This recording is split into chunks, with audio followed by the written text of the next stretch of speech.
రీసెంట్‌గా Indira Gandhi international airport ఢిల్లీలో దాదాపు 800 ఎయిర్ క్రాఫ్ట్స్ ఫ్లైట్స్ యొక్క డిలేస్ కావచ్చు, డిస్రప్షన్స్ కావచ్చు, లేకపోతే టేక్ ఆఫ్‌కి సంబంధించింది కావచ్చు, ల్యాండింగ్‌కి సంబంధించి కావచ్చు, చాలా ఇష్యూస్ వచ్చాయన్నమాట. దీనికి ప్రధానమైన కారణం ఏంటి? మనం చూస్తే గనక ఢిల్లీలోని ఇందిరాగాంధీ ఇంటర్నేషనల్ ఎయిర్‌పోర్ట్ దాదాపు ప్రతిరోజు 1500కి పైగా ఎయిర్ క్రాఫ్ట్స్‌ని హ్యాండిల్ చేస్తా ఉంటదన్నమాట.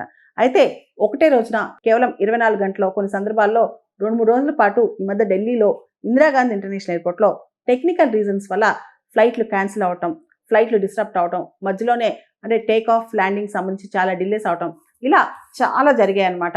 అసలు ఎందుకు ఇలా జరిగిందనే దాని మీద చాలా చర్చ జరుగుతుంది. దాని మీద ఈ మధ్య టెక్నికల్‌గా కూడా చాలా మంది డిస్కస్ చేస్తున్నారు. అంతేకాదు ఎంక్వైరీ కూడా జరుగుతుందన్నమాట. మనం గనక గమనిస్తే ఈ సందర్భంలో జీపీఎస్ జామింగ్ మరియు జీపీఎస్ స్పూఫింగ్ అనే మాటలు చాలా ట్రెండ్ అవుతున్నాయి. ఎయిర్ క్రాఫ్ట్ సంబంధించిన డిలేస్‌లో కానీ వీటికి సంబంధించి కూడా జీపీఎస్ ఏమైనా జామ్ అయిందా, స్పూఫ్ అయిందా అని చెప్పి ఎంక్వైరీ కూడా జరుగుతుందన్నమాట. అసలు ఈ జీపీఎస్ జామింగ్ అంటే ఏంటి? జామింగ్ అంటే సిగ్నల్స్ రాకుండా బ్లాక్ చేయటం అన్నమాట.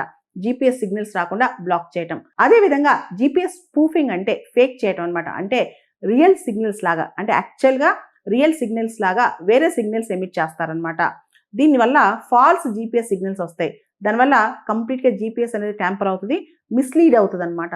అంటే ఏదైతే జీపీఎస్ రిసీవర్ కంప్యూటర్స్ ఉన్నాయో ఇన్‌అక్యురేట్ లొకేషన్ చూపిస్తా ఉంటాయి. అంటే కరెక్ట్ లొకేషన్ కాకుండా తప్పుడు పొజిషనింగ్ కానీ, నావిగేషన్ కానీ, టైమింగ్ డేటా కానీ అన్ని తప్పుగా చూపిస్తాయి అన్నమాట.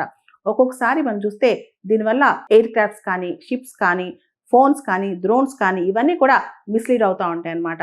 ప్రపంచవ్యాప్తంగా ఇది చాలా కామన్ ఫినామినా. ముఖ్యంగా కాన్ఫ్లిక్ట్ జోన్స్ ఎక్కడైతే గొడవలు బాగా అవుతుంటాయో, యుద్ధాలు బాగా అవుతుంటాయో, ఉదాహరణకి మిడిల్ ఈస్ట్ కావచ్చు, లేదా బ్లాక్ సీ ఏరియా కావచ్చు, రష్యా ఉక్రెయిన్ వార్ టైంలో, ఈ టైంలో జీపీఎస్ జామింగ్, స్పూఫింగ్ అనేది అక్కడ చాలా కామన్ అనమాట. అయితే భారతదేశానికి ఇది అంతగా జరగదు. కానీ రీసెంట్‌గా ఢిల్లీ ఎయిర్ క్రాఫ్ట్స్ విషయంలో, ఢిల్లీ ఎయిర్‌పోర్ట్ సిగ్నల్స్ విషయంలో ఇలా జరిగిందా అని చెప్పి అనుమానాలు వస్తున్నాయి అనమాట. ముఖ్యంగా జీపీఎస్ నుంచి కానీ, జీఎన్ఎస్ఎస్ అంటే గ్లోబల్ నావిగేషన్ శాటిలైట్ సిస్టమ్ నుంచి కానీ ఫాల్స్ సిగ్నల్స్ వచ్చినప్పుడు రిసీవర్ మిస్‌లీడ్ అయిపోయి ఫాల్స్ లొకేషన్, ఫాల్స్ టైమింగ్ చూపిస్తా ఉంటదన్నమాట.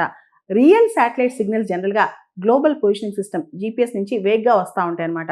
అయితే స్పూఫింగ్ ద్వారా వచ్చే సిగ్నల్స్ అంటే ఫేకింగ్ ద్వారా వచ్చే సిగ్నల్స్ చాలా స్ట్రాంగ్ ఉంటాయి. దీనివల్ల ఏమవుద్దంటే మనం మిస్‌లీడ్ అయ్యే అవకాశం ఉంటుంది. ఈ జీపీఎస్ పొజిషనింగ్ మొత్తం మిస్‌లీడ్ అయ్యే అవకాశం ఉంటదన్నమాట. దానివల్ల ఫోన్స్ కానీ, షిప్స్ కానీ, ఎయిర్ క్రాఫ్ట్స్ కానీ ఇవన్నీ కూడా మిస్‌లీడ్ అయ్యే అవకాశం ఉంటదన్నమాట. మనం గమనిస్తే గనక రీసెంట్‌గా ఢిల్లీ ఎయిర్‌పోర్ట్‌లో ఎయిర్ ట్రాఫిక్ కంట్రోల్ సిస్టమ్స్ అనేవి సరిగ్గా పనిచేయలేదంట. దాంతో టెక్నికల్ ఇష్యూస్ వచ్చాయి. దీనికి ప్రధానమైన కారణం జీపీఎస్ స్పూఫింగా లేదా జామింగా అని చెప్పి ఇన్వెస్టిగేషన్ జరుగుతుందన్నమాట. సాధారణంగా ప్రపంచవ్యాప్తంగా ఈ జీపీఎఫ్ స్పూఫింగ్ గాని ఇవన్నీ కూడా రెగ్యులర్ జరుగుతుంటాయి. ఎక్కడంటే యుద్ధాలు జరుగుతున్నప్పుడో, లేదన్నా స్పైయింగ్ జరుగుతున్నప్పుడు ఆ టైంలో మిస్‌లీడ్ చేయడానికి, మిస్‌కమ్యూనికేట్ చేయడానికి, ఫేక్ చేయడానికి రాంగ్ జీపీఎస్ లొకేషన్స్ చేసే విధంగా స్పూఫింగ్ చేస్తా ఉంటారనమాట.